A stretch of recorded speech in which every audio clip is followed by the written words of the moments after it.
Hey everyone, Captain Amazing here, and today we're going to do a roster review. So let's go ahead and jump in. So we have Tenkk with the Fett clan.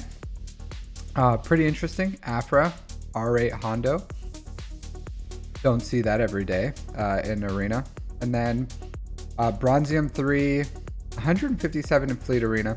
So probably not a very established player with the Executrix and the Geos.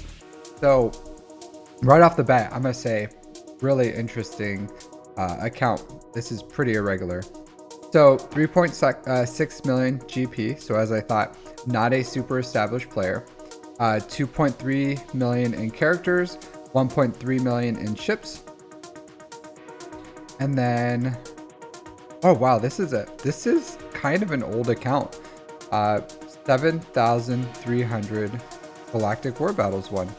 So they're pretty much at a year and a half. So probably free to play. Okay, so they have a SOKR. Let's go ahead and look at their first order.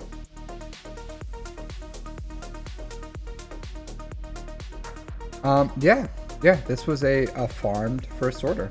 So this player did not purchase any of the bundles. So here we go. Not bad. Free to play in 2024. I like it. It's hard. It's a hard thing to do. The free to play has been broken by the Lightspeed bundles. So any player that can hold to their morals of not spending on this game through the Lightspeed bundles, more power to you. So R7 SOKR, R8 Hondo. I don't know if you're just a Hondo lover or what the story is, but yeah, like R8 Hondo. All right. R5 Dr. Afra, 3 Omicrons. A bit of an overinvestment on there, in my opinion. But you know, it is what it is. They have Wampa, Phasma Omicron, TIE Fighter, First Order TIE Pilot. And I'll say this about the First Order Omicrons. For those players who do an SOKR rush and they're free to play and they build everything up, they're not bad Omicrons. Like you need to get a return on your investment. You're free to play. You spend that time building all the Zetas and you get Omicrons passively. So I totally understand why some players would have invested in that. I did it when I did my SLKR farm and I was and I didn't get the Lightspeed bundles. So I totally understand from a new player perspective why they would invest in that. But they will have the Wampa Omicron, Sana Staros Omicron. Not the best. I wouldn't. Maybe a bit of an overinvestment in that end too. I think there's some. And then here. Oh, this hits me right in the feels right there. A Gear 11 Bush Leia with Omicron. Oh, this is a shining example of not putting everything on a character. There's plenty, like you really have to read kits. You have to read what these abilities and Omicrons and Zetas are doing, because some people think like, oh, this is a great character, I'm going to upgrade everything on it. And I would say that's a mistake. You really have to read what's going on with these kits, especially with things like Zetas and Omicrons, because those are rare materials, absolutely rare. Omicrons are the rarest materials in this game. And then I guarantee you this player did not get the return of investment on it for the crate raid. It was probably placed sometime after, or even if it was during the raid crate raid, they did not get their investment out of it. So a complete waste, and that's very unfortunate.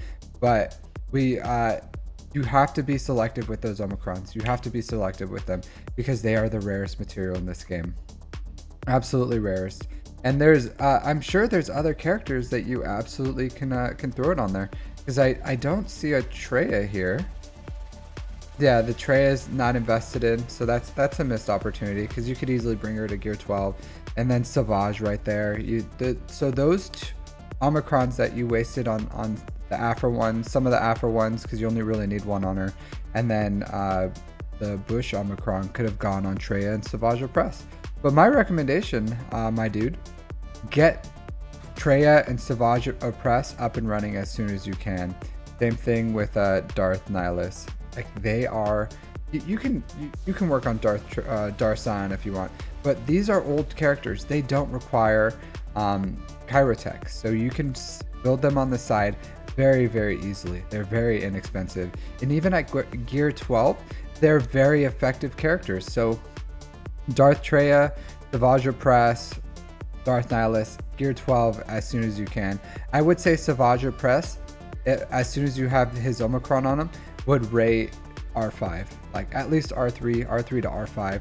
But he's pretty much like a Wampa, where you are in Grand Arena, where he's gonna solo tons of teams for you, tons of teams.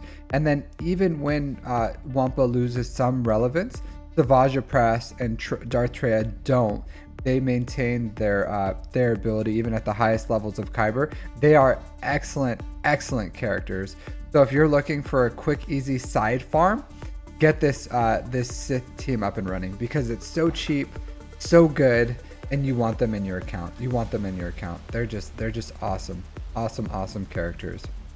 All right, so let's really jump in here. Sith Empire is a opportunity. It looks like you have a little bit of a hut cartel going on there. So not bad. I like what you farmed so far. I do think the Omicron on Sanastoros is a bit much. The extra Omicrons on Afro are needed. I see a little bit of investment into CLS. Is it? I don't think you have it fully up and running. So there's some things that you could work on that you need to get up, because I don't see Chupio here. Where's your Chupio? There's Chupio. So 3PO and Chewie, definitely a missed opportunity here. You need them up and running. I don't know what you're using to replace it. Maybe you're putting in Captain Han Solo or something, but that's a mistake. And you have the hardest characters up and running, and same, you don't have Han. Yeah, you need your Han Solo. So get Han Solo up and running. Slap a Zeta on that bad boy. Get 3PO and Chupio up and running, and that 3PO and Chupio is going to share stats from CLS lead, and then that's really going to complete the team. But you need to get them to R3 or R3 as soon as you can. So another missed opportunity for this account of, like, you need to work on them. That's an excellent team. So let's look at your ships. So not much happening here. At a year and a half, you should have Malevolence and Negotiator up and running. So I don't know what you're spending. If you're in a bad guild, find a new guild. If you're in a good guild and you're getting your get to and you're spending on Kyrotech, stop doing that. You need to get Malevolence to 5 stars, and then Negotiator to 7 stars, and then Malevolence back to finish Malevolence at 7 stars. But you're really behind the game here on your ships.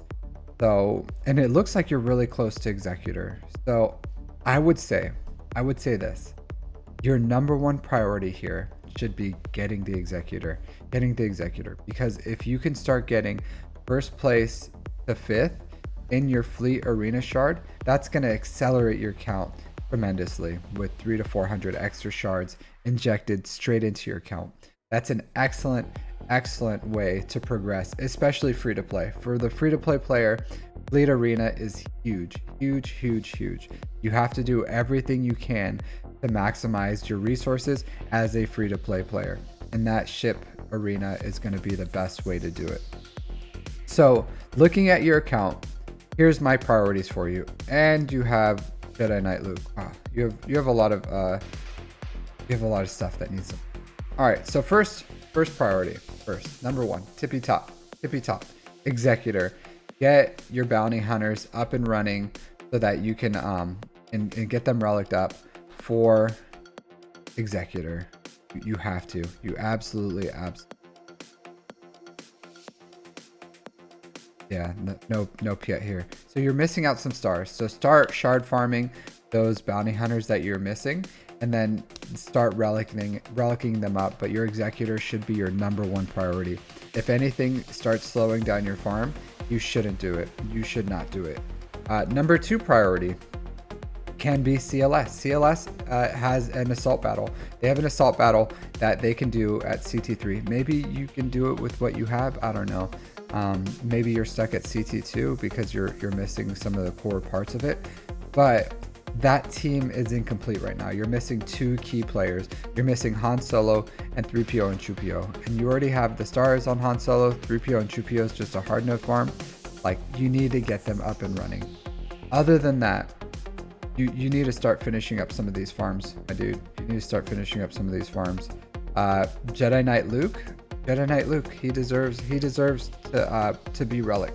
So I would say he's after CLS. Get that Jedi Knight Luke up and running with his, because you already pretty much have a team. Like, he's massively good. He has an assault battle on his own.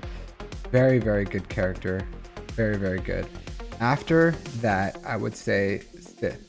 But Sith, you can kind of work as the same time you're doing these other ones, because they don't require any chirotech. You can get them up and running at gear 12 as just with your raid currency, and we all have an abundance of that.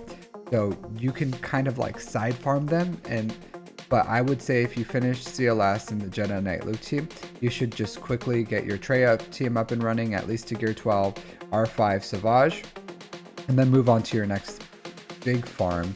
And I would say your next big farm should be after Executor, and you finish off some of those other things, like and also Sith Empire too. You have your Sith Empire up and running. I would, if you want to, take them up to low relics, R3 for and just get a Sith Empire team for that, then that's absolutely fine too. But I would say your next big farm after Executor should be Hut Cartel. And that should be Jabba. So getting Jabba into your account is going to give you an excellent offensive and defensive GL. He's able to beat Leia and JMK on offense, which you currently can't do. And then he also gives you Smuggler's Run 2. And Smuggler's Run 2 is a fantastic event that gives you mod resources. I think Jabba is the #1 most important GL in the game right now, even more than Leia with her raid. So I would say that's your priorities. If you have any questions or concerns, leave a comment below. Otherwise, if you like this content, if you like mod guides, Grand Arena, roster reviews, go ahead and give me a like, a follow, leave a comment, and then thank you. I'll see you all next time. Take care.